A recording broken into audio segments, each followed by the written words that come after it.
नमस्कार दोस्तों, 2024 के इलेक्शन से पहले इंडियन गवर्नमेंट ने CAA यानी सिटीजनशिप अमेंडमेंट एक्ट लागू कर दिया है। सवाल ये बनता है, क्या माइग्रेंट मुस्लिम्स को इससे खतरा है? क्या माइग्रेंट मुस्लिम्स को इससे डरने की ज़रूरत है?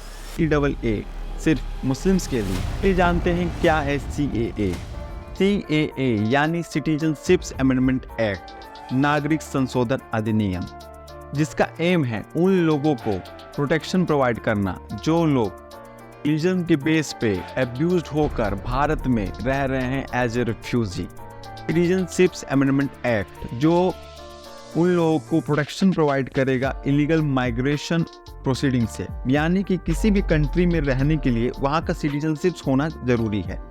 बिना सिटीजनशिप्स के आप देश में रह नहीं सकते हैं और वहाँ की गवर्नमेंट आपको बाहर निकाल सकती है या फिर डिटेंशन सेंटर भेज सकती है इलीगल तरीके से रहने के लिए।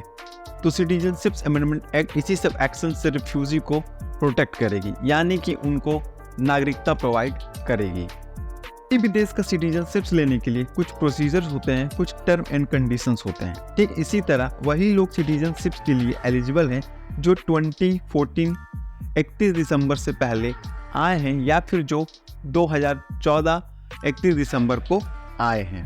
वैसे तो इंडियन सिटीजनशिप्स यानी कि भारतीय नागरिकता उन लोगों को मिलती है जो भारत में पैदा होते हैं या फिर जो कम से कम 11 साल से भारत में रह रहे हैं। सिटीजनशिप अमेंडमेंट एक्ट प्रोविजन के according OCI overseas citizens of India registration को कैंसिल कर देगा अगर कोई भी OCI कार्ड होल्डर किसी भी तरीके से सिटीजनशिप एक्ट या फिर अदर किसी एप्लीकेबल लॉ को वायलेट करेगा।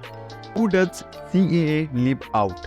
2019 में जब CAA को लाया गया तब अपोजिशन ने इसका विरोध करते हुए कहा कि ये माइनॉरिटी के खिलाफ है, ये डिस्क्रिमिनेटरी लॉ है जो मुसलमानों को टारगेट करता है जो देश के 15% में आते हैं। तब गवर्नमेंट ने इसको यह कह के काउंटर किया कि पाकिस्तान, अफगानिस्तान, बांग्लादेश जैसी कंट्री जो कि इस्लामिक रिपब्लिक कंट्री है जहाँ पे मेजॉरिटी मुस्लिम्स कंट्री है, तो मुस्लिम्स को माइनॉरिटी कंसीडर करना गलत है।